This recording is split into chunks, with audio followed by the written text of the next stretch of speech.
አሁን ባለኝ እውቀት ደረጃ ከፍ ብዬ ስመጣ ወደ ኢየሱስ አይጸለይም። ኦኬ፣ ግን ኦርቶዶክስ ተዋህዶ ነህ አንተ ታዲያ? እንጂ ክርስትናን የሚያሳድ የሙስሊም ተላላኪ ነው፣ በኦርቶዶክስ ስም ማለት ነው። ያ እንዲታወቅ ነው። ስለዚህ ኦርቶዶክስ አይደለም እሱ፣ እንዳትሸወዱ። ወደ ኢየሱስ ክርስቶስ አይጸለይም፣ አረብ አልተሰቀለም ብሎ የሚያምን ብዙ ስተት አለው ባይዘው። ስለዚህ ክርስቶስ ቅድመ ስጋዊ እግዚአብሔር መሆኑን እየመሰከሩ ነው ያለው እንዴ? አይ ዲያቆን፣ እነሱ እኮ አልተሰቀለም የሚሉና ላለመሰቀሉ ማስረጃ መስቀል ሊሆኑ አምላኬ አምላኬ ብላል የሚል እያለ ላለመሰቀሉ ደግሞ መስቀል ላይ ተሰቅሎ ደግሞ አምላኬ አምላኬ ብሏል። ኢየሱስ የተሰቀለው መቼ ነው? እንደ መጽሐፍ ቅዱስ እውነት ሲገለጥ ምን እያወራ ነው ወንድሜ? ይቅርታ፣ ኢየሱስ ክርስቶስ የተሰቀለው መቼ ነው?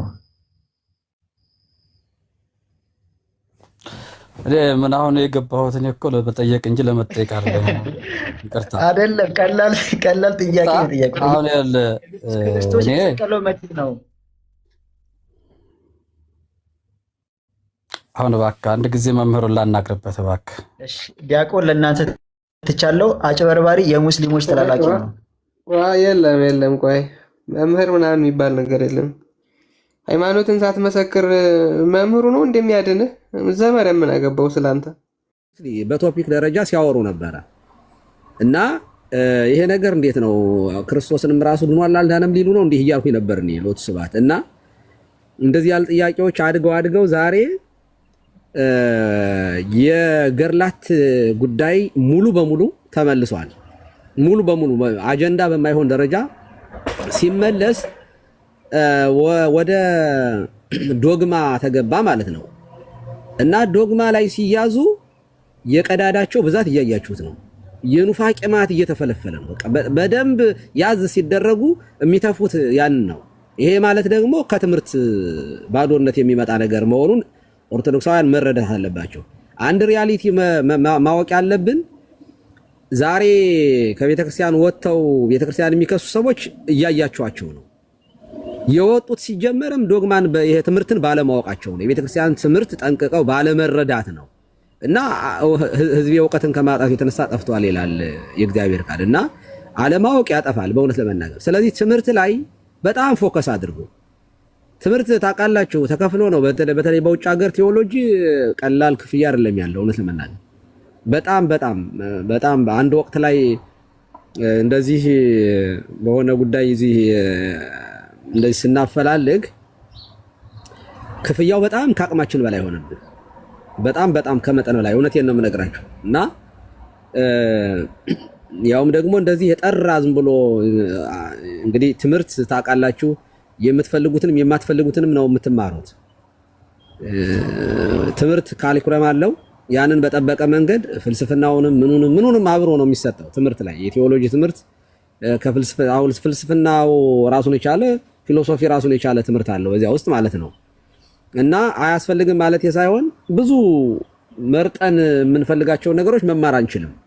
መርጠን መማር የምንችለው ወደ ሌላ ሌቭል ላይ ስናድግ ነውና እንደዚህ ያሉ ትምህርቶች የምንፈልጋቸው ነገሮች ላይ ፎከስ አድርገው ወጣቶቹ መምራኑ ሲያስተምሩ በስነ ስርዓት ቁጭ ብላችሁ መማር ይልመድባችሁ። በዚህ ኦርቶዶክሳውያን አትታሙም በእውነቱ። ሌላ ቤት ትምህርት ላይ 800 1000 ሰው ቁጭ ብሎ የሚማር እኛ እናይም እና ለዚህ ምስጋና አለን። ወጣቶቹ በርቱ፣ ጠንክሩ። ቤተክርስቲያንን ቄስና መነኩሴ ጳጳስ ብቻ አይደለም የሚጠብቃት፣ ምዕመኑም መታጠቅ አለበት። ምዕመኑ ካላወቀ እኛ ብንፈራስ እኛ ዝም ብንልስ ምዕመኑ ራሱ መላሽ ይሆናል ማለት ነው። መታጠቅ አለበት። የትጥቁ የእግዚአብሔር ቃል ነው እና እንደዚህ ያሉት ነገሮች ላይ በርቱ። እኔ ፕሮቴስታንቱ እግዚአብሔር በሚያውቀው በቃ አጀንዳቸውን በሙሉ ተቀምጠው ባዶ እጃቸውን ቀርተዋል። ባዶ እጃቸውን መድኃኔዓለም በሚያውቀው በምንም ጉዳይ ላይ ዛሬ መተው ከኛ ጋር ዲቤት መግባት እንደማይችሉ እያያችሁ ነው። ምንም ጥያቄ የለውም። እርስ በርሳቸው እንኳን የማይስማሙበት በነገረ ክርስቶስ ላይ የማይስማሙ አንድ ሙሉ ወንጌል ውስጥ ሆነው ወይንም መሰረተ ክርስቶስ ውስጥ ሆነው አንድ ዲኖሚኔሽን ውስጥ ሆነው ሁለት አይነት ትምህርት ነው የሚያስተምሩ። ገና ወላዲተ አምላክ እመቤታችን አምላክን የወለደችው ወይስ ገና እያወሩ ነው። እዚያ እንትን ጉባኤ ውስጥ እንትን ያለ እና ይሄ ኤፌሶን ላይ ገና ናቸው ያሉት እዚያ 3ኛው መቶ ክፍለ ዘመን ላይ ገና እዚያ እና ይሄ የሚያሳየው ምንድነው የትምህርት እጥረት ነው። የቤተ ክርስቲያን ትምህርት ዶግማ ላይ ያላቸው ትምህርት ዜሮ በመሆኑ ጎርጎርዮስ ዘንዝናዙ መሰለኝ አይደለ ዝንቦችና መናፍቃን አንድ ናቸው ያለው። ዝንቦች ቆሻሻ ነገር ባለበት ህር ብለው ይሰፍራሉ፣ መናፍቃንም በእኛ ድካም ላይ ነው የሚሰፍሩት ብሏል። እና የሆነ ደካማ ነገር ሲያገኙብን እኛ ላይ ከመረባረብ በዘለለ የሆነች በነጭ ወረቀት ላይ ያለች ጥቁር ጠብታ ከማየት በዘለለ የቤተ ክርስቲያን አስተምሮ ላይ መተው መሞገት እንደማይችሉ እያየናቸው ስለሆነ በዚህ በጣም ደስ ይለናል። የሆነ ሆኖ ግን እኛ ላይ ግን በደንብ መበርታት አለብን። ትምህርት ላይ መጠንከር አለብን። ትምህርት የሚያስተምሩት ሰዎችን በደንብ ፎከስ አድርጋችሁ ቴንኪው ማለት ራሱ በኮሜንት ማበረታታት እንደው በእውነቴን ነው። በብዙ ነገሮች ሰፖርት ማድረግ ለትምህርት የሚያስፈልጉ ማቴሪያሎችን በማቅረብ ማገዝ ይቻላል። ይሄ የሚማረው ከሚያስተምረው ጋራ ይካፈላል አይደል የሚለው ቅዱስ ጳውሎስ። እና እንግዲህ እንዲህ ባለ ነው ዋንስትኒ ለተሊካው ምንድን ነበር ለተሊካው በነዋይ ወን የሚላቸው ያ ሉቃስ ላይ እኮ አለ ጌታ ሴቶችን በገንዘባቸው ያገለግሉት ነበር ተብሏል። ገንዘባቸው የተባለው ህዋሳቶቻቸው ናቸው ማለት ራሳቸውን ለእግዚአብሔር ለቅዱስ በማድረግ ክርስቶስን በቅድስና በመከተል ብቻ አይደለም በገንዘባቸው ጭምር የሚያስፈልገውን ነገር በማድረግ ጭምር ያገለግሉት ነበር ተብሏል። እና አገልግሉ፣ በርቱ፣ እግዚአብሔር ከእናንተ ጋር ይሁን፣ ቃለ ሕይወት ያሰማልን፣ እድሜና ጤና ይስጣችሁ፣ የበለጠ እንድታገለግሉ ቅዱስ እግዚአብሔር የምስጢሩን የትርጓሜውን የቃሉን ደጅ ይክፈትላችሁ፣ ህይወታችሁን ኑራችሁን ለበረከት ያድርግ፣ ከክፉ ነገር ሁሉ ይጠብቃችሁ። ከልብ አመሰግናለሁ። ከዚህ በኋላ ማውራት ስለማልችል ነው። እግዚአብሔር ይስጥልኝ። ቀሲስዬ በጣም ይቅርታ አድርጉልኝ ስለቀደምኩኝ። በፍጹም መላከ ገነት። እሺ መልካም የሥራ ሰዓት ይሁን ለወት እናመሰግናለን። መላከ ገነት እንደዚህ የመጣችሁም አባታዊ የሆኑ ምክሮችን ምዕዳኖችን በጣም ቡራኬም ጭምር ስለሚያስፈልገን አትጥፉብን። ካህን አይንተ እግዚአብሔር ነው፣ የእግዚአብሔር አይን ናቸው ካህናት። ስለዚህ የእነሱ መገኘት ቀላል ነገር አይደለም። ይህ ቴክኖሎጂ ደግሞ መቀደስ ደግሞ አለብን። ቴክኖሎጂውን ለበጎ ነገር እንጠቀመው። በነገራችን ላይ አሁን ቀሲስ ያነሱት አሁን ገድሉ ተደብቋል የሚለው ለዛ ነው፣ እውነትም ነው። እንግዲህ ያስቡት፣ ድንግል ማርያም የወለደችው አምላክ ይባላል አይባልም? ወላዲተ አምላክ ትባለች አትባል? በዚህ ደረጃ ላይ ያለ ሰውን አሁን ድርሳነ ማህያዊ የሚያወራው እዚህ ደረጃ ላይ ያለ ሰውን አሁን ስለ ተአምረ ማርያም ያወራል? እውነት ይሄ ሰውን አሁን ስለ ገድለ ክርስቶስ ሰምራ የምናወራው? ስለዚህ ምንም የለም። ስለዚህም እግዚአብሔር ከፈቀደ ታላቁ አንዱ ያዝነው እቅድም ምንድነው? ሙስሊም እስልምና እምነት ተከታዮች በገላት በድርሳናት ላይ የሚያነሷቸው ጥያቄ ሌላ ጊዜ የምናየው ነው። እሱን ይዘነዋል። አንዱ በአምስቱ ሶላዎች መካከል ያላቸው የእርስ በርስ ልዩነት ራሱ አምስቱ ሶላዎች ራሱ የተለያየ ትምህርት አላቸው። ኢየሱስ ብቻ በሚለው ራሱ የተለያየ ምልከት አላቸው። ይህን ጭምር በሂደት የምናየው ነው ማለት ነው። ለዛ ነው ታላቁ የሚጨምር ነገር ካለ ፓተርን ሪኮግኒሽን ነው። እዚህ ያሉ ክርስቲያን ቲክቶክ ላይ ያሉ ክርስቲያኖች ፓተርን እንዲያዩ ነው። አንድ ሰው ሃይማኖቱ ዲፌንድ የሚደረግ ነገር ከሌለው መጀመሪያ የሚያደርገው ነገር አታክ ማድረግ ነው። አታክ ለማድረግ ደግሞ ዶክትሪናል የሆኑ ነገሮች ላይ አታክ የሚደረግ ነገር ካጣ ሳይኮሎጂካሊ ለማሸማቀቅ የሚያደርገው ነገር ምንድነው? ቀጣይ በገድል በድርሳናት መሄድ ነው። ይሄን አካሄድ ፕሮቴስታንቶቹ ሄደውበታል፣ አላዋጣቸውም። 2 ዓመት ነው ግፋ ቢል የሄዱበት። ተመሳሳይ መንገድ ሙስሊሞች እየሄዱ ነው። የአኽባብ እየመጣንላችሁ ነው። እናንተ ደግሞ ሙስሊሞቹ እየመጣንላችሁ ነው። የከደጃ ቀሚስ ውስጥ ቀርቅሩኝ ምናምን የለም። ከዛ በኋላ እየጀመራችሁት እናንተ ናችሁ። ይሄ ያሸማቃል ምናምን ብላችሁ የምታስቡት ነገር እያወጣችሁ ዶክትሪናሊ ምንም አይነት ነገር ስላላገኛችሁብን፣ ዶክትሪናሊ ምንም የሚነቀፍ ነገር ስላጣችሁብን ገድል ድርሳናት ላይ ሄዳችሁ ልክ እንደ ቀለም የተወሽቃችኋል። ገድላት ድርሳናት በንጽህና የሚነበቡ መጽሐፍት እንደመሆናቸው መጠን አቃጥለው ነው ያስወጧቸው፣ ፕሮቴስታንቱን ራሱ ማለት ነው። ተመሳሳይ ገደል ሙስሊሞች እየገቡ ነው፣ ያው ገደል ውስጥ ማለት ነው። ፕሮቴስታንቶችን ያላዋጣቸውን የገድል የሆነ እየመራረጡ ማቅረብ ነገር ሙስሊሞቹ ገብተውበታል። ተመሳሳይ እኔ የሚገርመኝ ቀለሜ ሲያቀርበው የነበረውን ነገር ራሱኑ በስክሪንሾቱም በቃ ላይቭ ላይ ነው ስክሪንሾት የሚደራረጉት። ያኛው ሲያቀርብ ይሄኛው ስክሪንሾት ያደርጋል፣ ይሄኛው ሲያቀርብ ያኛው ስክሪንሾት ያደርጋል። ከዛ ይሄው እዚህ ጋር ይላል እዚህ ጋር ምናምን ይሉሃል ማለት ነው።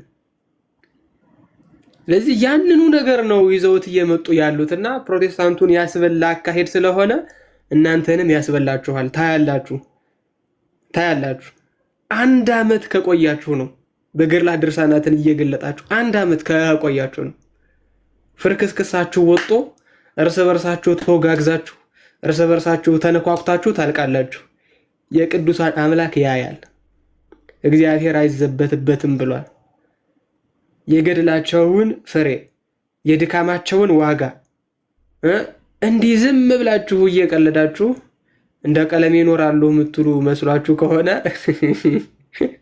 እናንተም እንደ ቀለሜ ብቻችሁን እየጮኻችሁ ትቀራላችሁ ማለት ነው። ደግሞ በጣም የሚያሳፍረው ዲያቆንዬ የእስልምና አሁን እንደዚህ እንግለጠው ቢባል ፐብሊክ ላይ የማይነገር ብዙ የሚያስጠላ ነገር አለ። በቃ ፐብሊክ ላይ ይሄ ነው ለማለት የሚቸግር እንደሱ ነው። አዎ በጣም ይደብራል። ለዛ አይመጥንም እኛን ራሱ በጣም ነው። እንደኔ አሁን ምን አስባለሁ መሰለዎት? አንድ ድንግል ወንድ በንጽህና መኖር የሚፈልግ ድንግል ወንድ ቁርአን ቢያነብ ድንግልናውን ያጣል። በማንበብ ብቻ ማለት ነው። ምንም ቅዱስ እንትና የሚናገረው ነገር አለ። ቅዱስ ባስልዮስ ከሴት ጋር ተኝቼ አላውቅም ግን ድንግል አይደለሁም የሚለው ማለት ነው። ምንም እንኳን ከሴት ጋር ባይተኛም ድንግልናውን ግን ያሳጣዋል። በጣም የጨቀየ ነገር ነው ያለው። በቃ እዛ ውስጥ ገብቶ ለእኛ ራሱ ለመነጋገር በጣም ነው የሚቀፍ። በእኛ ደረጃ የማይመጥን ነገር ነው። ያንም ቢሆን ግን ግዴታ ከሆነ እናወጣዋለን። ኤኒዌይስ ግን የገድላት ድርሳናት ጉዳይ እናንተንም ፕሮቴስታንቱንም አላዋጣም። እንኳን እናንተን ነው። ከዚህ በኋላ 2 ርዕሶች መሰለኝ የሚቀሩ እንዳቆን ይሄንን ስንጨርስ አይደለም በ5 ሶላዎችና ይሄን ገድላት ድርሳናት ላይ ሙስሊሞች ያነሱትን ነገር መመለስ ሁለቱ ለዛ እነዚህ ጉዳዮች ስላሉ ገና ተዘጋጅታችሁ እንድጠብቁ ለማለት ነው። የኛ ልጆች ይሄንን ጨርሰን 2 ደግሞ ይቀረናል። ገና 2 ርዕስ አለን።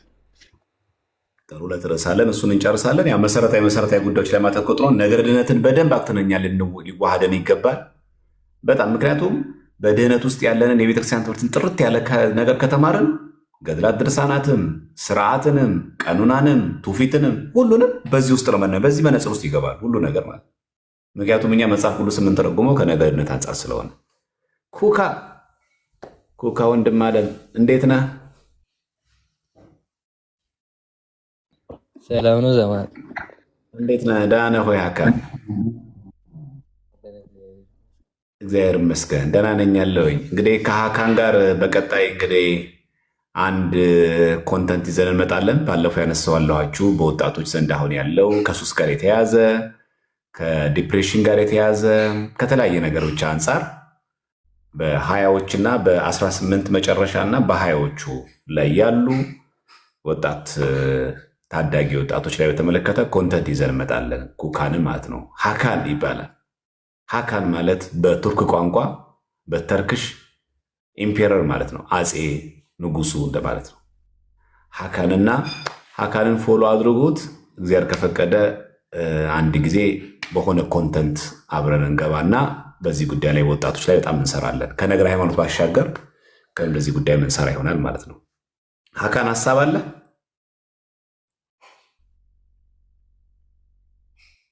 አየለኝ። እሺ ሀካኔ እንደዛ እናደርጋለን። እሺ ገስት ላይ ቆይና ሆዶ እንትን ቢሉ እዛ ላይ ቆይና ከዚያ ያደርገዋል። እሺ ሚኮ አቤት። እግዚአብሔር ይመስገን። እንዴት አላችሁ? እግዚአብሔር ይመስገን ደህና። ጥያቄ ነበረው ወንድማችን? አዎ ጥያቄ ነበረኝ። እሺ ነገረ ድነት ላይ ክርስቶስ መስቀል ላይ ተሰቅሎ የሰው ልጅ ሲያድን በስጋ ነው የሞተው ወይስ በመለኮት? መለኮት አይሞትም እና በስጋ ሞቶ አዳነን ካል ስጋ ማዳን ይችላል ወይ የሰውን ነፍስ የሚለው ጥያቄ ትንሽ ግራ ስለሚያጋባኝ ስለሱ ማብራሪያ እንድሰጡኝ ነበር። ታላቁ ቀጥል። እግዚአብሔር ይስጥልን። በጣም ጥሩ ጥያቄ ነው። ስጋ ሊያድን ይችላል ወይ የሚለው በጣም መሰረታዊ ሀሳብ ነው። እሺ እንዴት አድርጌ ላስረዳችሁ መሰላችሁ? አንዲት አጠር ያለች ዲያግራም ሳልላችሁ እንደተለመደው። እሺ ሞት እኩል ይሆናል መለየት ማለት ነው። ሞት ማለት መለየት ማለት ነው። እሺ መለኮት መለየት የለበትም፣ ያ ማለት ሞት የለበትም ማለት ነው። በሌላ ቋንቋ ሊለይ የሚችለው ነፍስና ስጋ ነው። ያ ማለት ሞት የሚስማማው ነፍስና ስጋ ነው። የነፍስና የስጋ ተዋህዶ ደግሞ ሰው ነው የሚባለው። ሰው ነፍስና ስጋው ይለያል። ነፍስና ስጋው ይለያል። በጣም ጥሩ። አንዴ ቆይ ቪዲዮ እንደዚህ ላብራላችሁና እሺ አሁን መለኮት የራሱ ነፍስና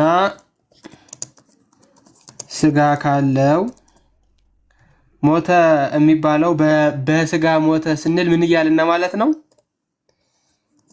ቅድስት ነፍስ ከቅዱስ ስጋ ተለየ ማለት ነው። መለኮት ግን ቅድም እንዳስቀመጥነው መለየት ስለማይስማማው መለኮት መለየት ለባህሪው ስለማይስማማ መለኮት ሞተ አንልም። ምክንያቱም መለኮት በሁሉ ምንድን ነው? ምሉእ ነው። መለየት መከፈል የለበትም። አሁን ልብ ብለን እንድታዳምጠኝ እሺ ሚኩ።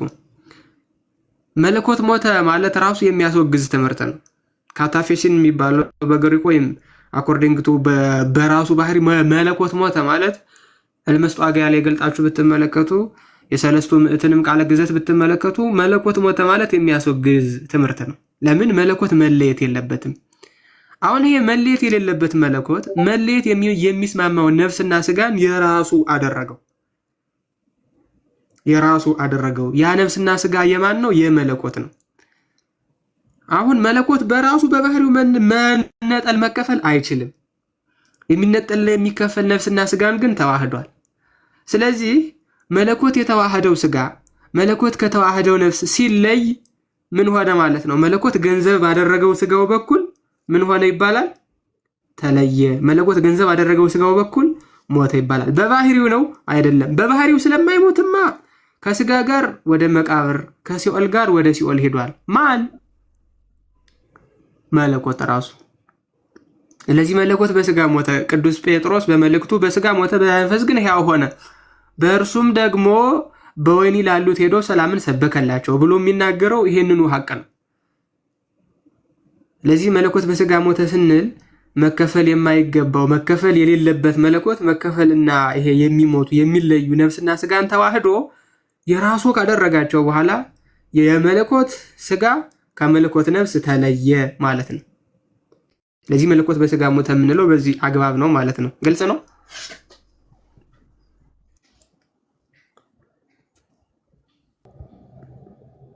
ስለዚህ ስጋ ብቻ ሞተ ሳይሆን መለኮት በስጋ ሞተ ነው ማለት የምንችለው ነው። አዎ መለኮት በስጋ ሞተ ነው የምንለው። ምክንያቱም አሁን እንዳልኩ ዝም ብሎ ስጋ አይደለም። ዝም ብሎ ስጋና ነፍስ ወይም የሩቅ ብእሲ የተራሰው ነፍስና ስጋ አይደለም የተለያዩት። የኔ ነፍስና ስጋ ሲለያይ ስጋዬ በድን ነው፣ ነፍሴም እንደዚሁ እንደማንኛውም ሰው ሩቀ መለኮት ወይም መለኮት ያልተዋሃዳት ተራ ነፍስ ናት። የክርስቶስ ስጋ ግን ሕይወት ነው፣ ሕይወት የሚሰጥ ነው። ለምን? መለኮት የተዋሃደው ነው። የክርስቶስ ነፍስ ግን በሲኦል ሂዳ ነፃ የምታወጣ ናት። ስለዚህ አሁን ምን እንድትይዝ ነው? ስጋ ሞተ ማለት ምንታዌ ነው፣ ሁለትነት ነው። ተዋህዶን የሚያጠፋ የሚያፈርስ ነው። በስጋ ሞተ ካልከ ግን በስጋ የሚቀጸልለት ለመለኮት ነው። በመንፈሳዊ ሆነ ስትለውም ያንን ሞተ ያልከውን ነው። አየው። ስለዚህ አንዱ አካል አንዱ ባህሪ መዋቲ ኢመዋቲ ተብሎ ይነገርለታል ማለት ነው። ስለዛ በስጋ ሞተ ነው እንጂ ስጋ ሞተ አይባልም ማለት ነው ባጭሩ። ስለዚህ ወደ መቃብር የወረደው ስጋ መለኮትን እንደተዋሃደ ነው ማለት ይቻላል። አዎ እንደዛ ነው። በአጭር ቃል ምን መሰለ ወንድማችን፣ አሁን ወንድማችን ቃሎት ያሰማልን። ያው ዝርዝር ያለ ነገር በደንብ አብራርቶናል ከምሳሌው ጋር አብሮ። ምንድነው መረዳት የሚገባችሁ ሁላችሁም ማለት ነው። የሆነ ቃል ስንረዳ በጣም ተጠንቅቀን እንናገር። በተለይ ነገረ ድነት ላይ ስናወራ መለኮት ልበሉ፣ መለኮት ስጋን ተዋህዶ በተዋህዶ የከበረው ስጋ ነው። አክባሪ ቃል ተከባሪ ስጋ።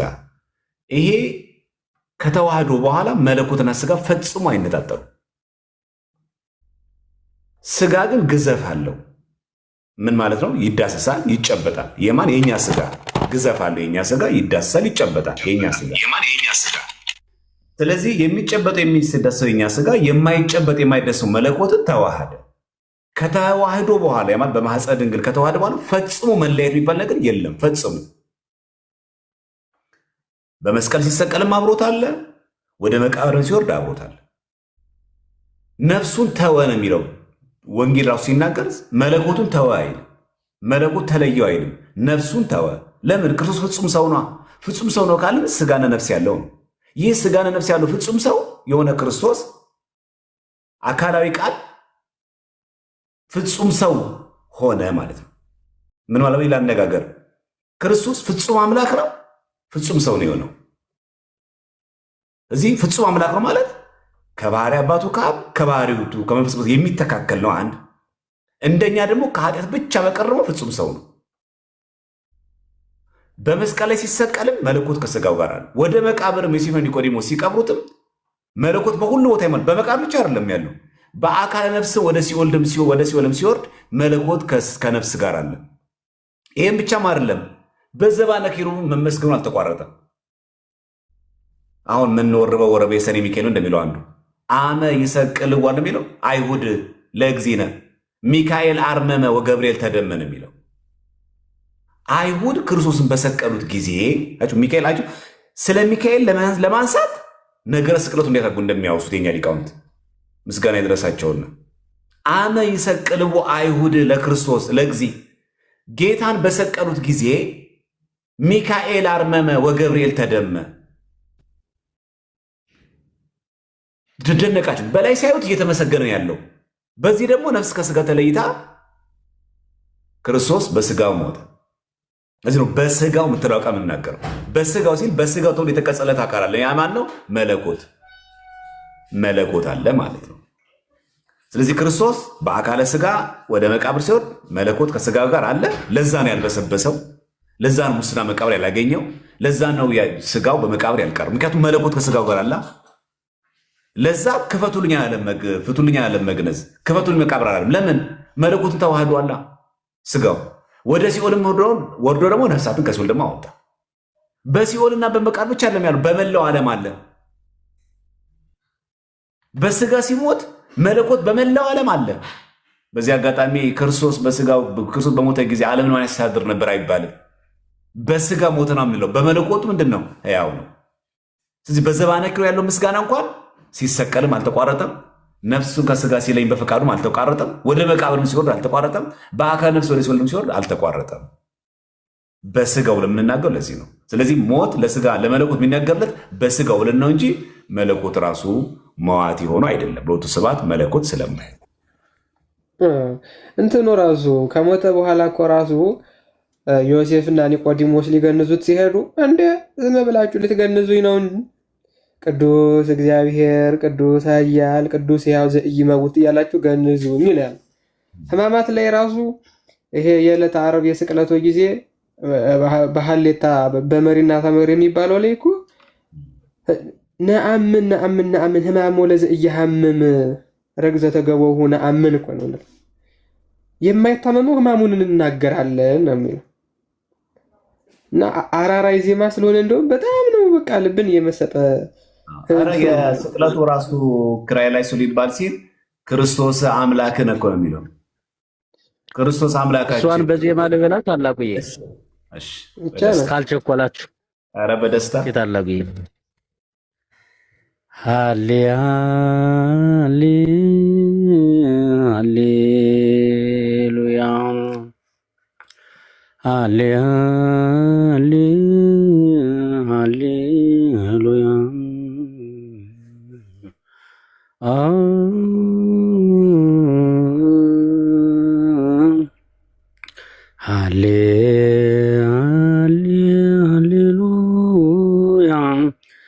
ናምን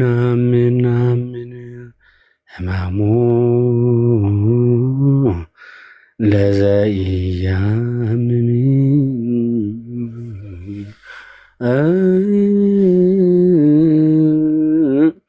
ርግዘተ ገቦና ምን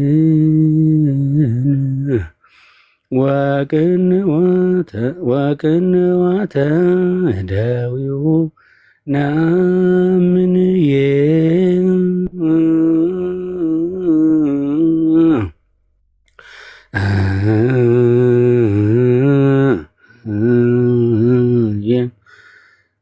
እዚያ ህመም ወይ ተቀየመም ነው። እኔ ወንድም ይቅርታ፣ አሁን መምህር አይደለሁም እኔ ምእመን ነኝ። እምነትህን ነው ከጠየኩ፣ እምነትህን ነው። ጸሎት ወደ ኢየሱስ ክርስቶስ ይቀርባል። እኔ ለምን ትጠይቃለህ? እኔ ምእመን ነኝ፣ መምህር አይደለም። መምህር ተዋህዶ አይደለም እንዴ? እውነት ሲገለጥ ኦርቶዶክስ እኮ ታዲያ ኦርቶዶክሳዊ ተዋህዶ ኮንክ ታዲያ ወደ ኢየሱስ ክርስቶስ አይጸለይም? በመጀመሪያ ደረጃ ስላስገባኸኝ አመሰግናለሁ። ዘማርያም እኔ አንተን ለመጠየቅ ነበር የገባሁት። ትጠይቀኛለህ፣ መጀመሪያ መልሱን መልሳ፣ ችግር የለውም እሱም። እኔ ምን አለ መሰለህ፣ ለምሳሌ ተዋህዶን አይደለም ጥያቄን እቀበል፣ ችግር የለውም። መጀመሪያ ግልጽ ሆነና እና አንተ ኦርቶዶክስ የተዋህዶን ክርስቲያን ነህ? ስለዚህ ወደ ኢየሱስ ክርስቶስ ትጸልያለህ አትጸልይም? እኮ ልናገር ፍቀድልኝ እኮ መልስልኛ። እጸልያለሁ አልጸልይም? ከዛ ትናገር፣ ችግር የለውም። ትጸልያለህ? አሁን ባለኝ እውቀት ደረጃ ከፍ ብዬ ስመጣ ወደ ኢየሱስ አይጸልይም። ኦኬ፣ ግን ኦርቶዶክስ ተዋህዶ ነህ አንተ ታዲያ? የትኛው እውቀት ነው ከፍ ያልከው? ኢየሱስ ክርስቶስ ኢየሱስ የተሰቀለው መቼ ነው? እንደ መጽሐፍ ቅዱስ እውነት ሲገለጥ ምን እያወራ ነው? ወንድሜ ይቅርታ፣ ኢየሱስ ክርስቶስ የተሰቀለው መቼ ነው? ምን አሁን የገባሁት እኔ እኮ ለመጠየቅ እንጂ ለመጠየቅ አይደለም። ይቅርታ አይደለም፣ ቀላል ጥያቄ ነው የጠየቁት። አሁን ያለ ክርስቶስ የተሰቀለው መቼ ነው? አሁን እባክህ አንድ ጊዜ መምህሩን ላናግርበት እባክህ። እሺ ዲያቆን፣ ለእናንተ ትቻለው። አጭበርባሪ የሙስሊሞች ተላላኪ ነው። የለም፣ ቆይ መምህር ምናምን የሚባል ነገር የለም። ሃይማኖትን ሳትመሰክር መምህሩ ነው እንደሚያድንህ። ዘመሪያ ምን አገባው ስላንተ? እውነት የተጠየቀው ጥያቄ አጭርና ቀላል ነው። ማንኛውም ኦርቶዶክስ ሊመልሰው የሚችለው ጥያቄ ነው። ኦርቶዶክስ ነኝ ብለህ ራስን ካሰብክ መቼ ነው የተሰቀለው ነው። አሁን ይሄንን አብዱ ለራሱ ይመልሰዋል እኮ። እስኪ ምንድን ነው መልሱ? ግን እንደዚህ እየተሳደባችሁ ነው አሁን እናንተ እኔን እንትን የምትሉት። ጣታችን ታፕታፕ አድርግ 1 ሚሊዮን ታስገባልን አለ። ታፕታፕ እንዲህ አይነት ገልቱ ጋር እኛ እንኖር። ታፕታፕ አድርግ እዛው ነው።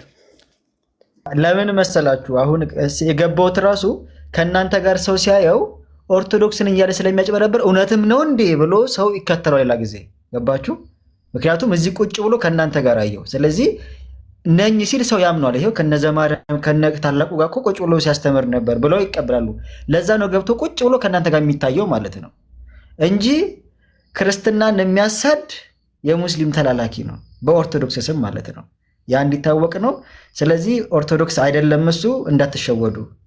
ወደ ኢየሱስ ክርስቶስ አይጸለይም፣ አረብ አልተሰቀለም ብሎ የሚያምን ብዙ ስህተት አለው ባይዘው እሱ የሚያስተምረው እና እችን ለማሳወቅ ያክል ነው። ቀጥሉ።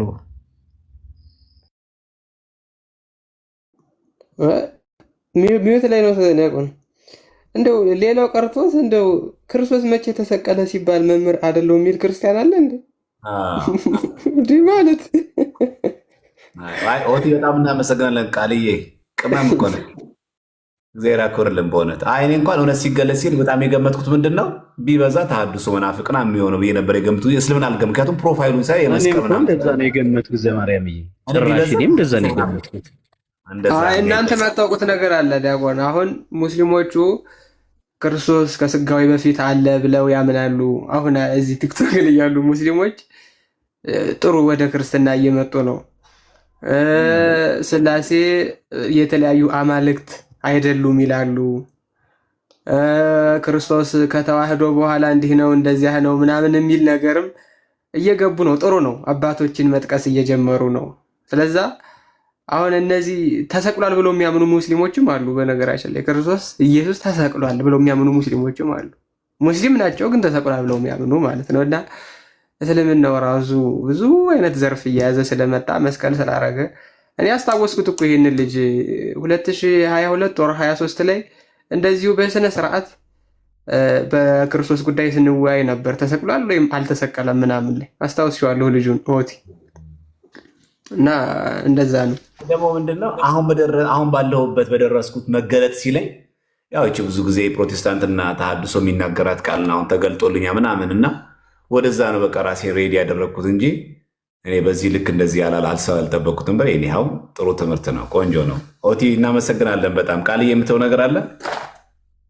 ቀጥሉ። በቃ እኔ እኮ እንትን መምህርም ዲያቆን ጻፍኩሎትና አላዩትም በሜሴጅ ማለት ነው። ከዛ መቆየት የለበትም እዚህ ጋር። ለዛ ነው እኔ ቶሎ ብዬ ገባሁት። ከቆየ ሰው ገብቶ የሚወጣም አለ። አሁን ይህን ያልሰማል ቅድም ከእናንተ ጋር ያየው ያ ሰው አሁን ሌላ ቦታ ገብቶ ኦርቶዶክስ ነኝ ሲል መስቀል አድርጓል እንደምታዩት ፕሮፋይል ምናምን እና አዎ ብሎ ይከተለውና የሚለውን እንደ ኦርቶዶክስ። አሁን ደግሞ ያለው እንደምታውቁት አብዛኛው የሚማሩ እዚህ ላይ ነው አይደለም። ቤተክርስቲያን ሄዶ የሚማር የለም። የሚማረው ሶሻል ሚዲያ ላይ ነው ህዝብ ያለው።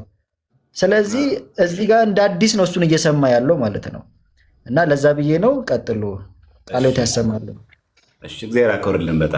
በጣም ነው ከልብ እናመሰግነው። ጥሩ ማንቂያን ያደረግክልን። ደግሞ እየጠፋህ ነው። ቃልዬን ታውቁታላችሁ? ግን ታውቁታላችሁ? ቃልዬን ግን ስንቶቻችሁ ታውቁታላችሁ? እኔ አሁን ያልከውማ እኮ በደንብ ነው የገባኝ። መቼ ነው የገባኝ መሰለ? አንድ ስሙን ማንገልጠው ሰውዬ መልስ ትላንትና ስትመልሱ እየሰማው ነበርና እያሳቀኝ ነበር። አምላክ ነኝ ያለበት ቦታ የለም ብሎ የተናገረና በገነት እኮ ሲመላለስ የነበረው አለ። በገነት ሲመላለስ የነበረው ማን ነው? ስለዚህ ክርስቶስ ቅድመ ስጋዊ እግዚአብሔር መሆኑን እየመሰከረ እኮ ነው ያለው። እንዴ አይ ዲያቆን፣ እነሱ እኮ አልተሰቀለ የሚሉና ላለመሰቀሉ ማስረጃ መስቀል ሊሆኑ አምላኬ አምላኬ ብላል የሚሉ ሰዎች እያለ ላለመሰቀሉ ደግሞ መስቀል ላይ ተሰቀው ደግሞ አምላኬ አምላኬ ብሏል። ትንሽ ከበድ ይላል እንትናቸውና እግዚአብሔር ያድናቸው፣ እግዚአብሔር ይፈውሳቸው በምሕረቱ። እውነት በጣም ይከብዳል። አይ ትናንትና በጣም እያሳኩ ነበር ነው ማለት መልሶ ራሱ እዛው በዛው የሚገኝ ማለት ነው። እዛው ማለት በጣም እና ደግሞ ሰው እንዴት በኤአይ ትምህርት ይመሰረታል?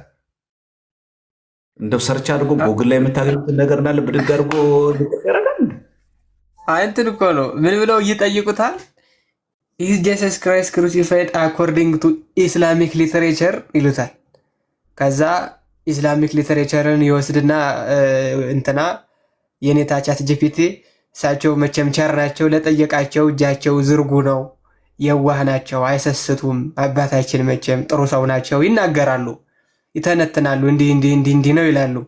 ከዛ ቀጥለው ምንድን ነው ይሄ ችግሩ? እስከ 2ኛ መቶ ክፍለ ዘመን ክርስቶስ ተሰቅሏል ብለው የሚያምኑ ነበሩ ብለው ይጠይቃሉ። ለዛ ደግሞ መልስ ይሰጣሉ።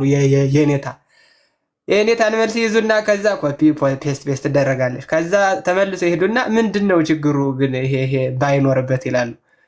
ከዛ መልስ ይሰጣል እና በጣም ፈኒ ነው ማለት ኢቨን ትርጉሙን ራሱ እኮ እንዲሁ ማየት ይቻላል።